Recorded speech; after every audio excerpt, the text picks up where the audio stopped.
Bolalar massajchisini yaxshi va yomonligini qayerdan bilsa bo'ladi? Birinchi o'rinda mutaxassisning tashqi ko'rinishi muhim. Tashqi ko'rinish deganda o'sha formada bo'lishi lozim va undan tashqari gigiyena, o'sha tirnoq, har xil lak, taqinchoqli va hattoki terida ham sipirgilari bo'lishi kerak emas. Ya'ni bolani tilish kerak emas terisini. Bu ham noqulaylik bolaga olib keladi va undan tashqari bola bilan birinchi o'rinda massajist kontakt qilib olishi kerak. Salomlashib, ozgina o'ynatib, sababi yotsirash kerak emas. Bola ko'p massajistlar birdan bosim berib massaj qilib ketadi. Va undan tashqari o'sha massaj qilayotganida uni bosimi muhim.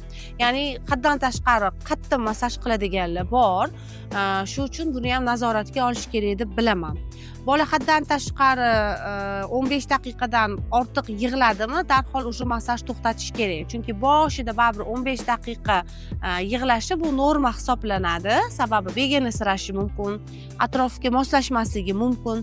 Shu sababdan undan ortiq yig'laganda darhol masajni to'xtatgan lozim. Va undan tashqari massaj mutaxassislarini, balki nafaqat massaj mutaxassislarini, med sohasidagi insonlarni qo'li doim, shogirdlarimga ham ta'kidlayman, mana shu holatda bo'lish kerak. Sababi bizning qo'limiz doim issiq yurish kerak.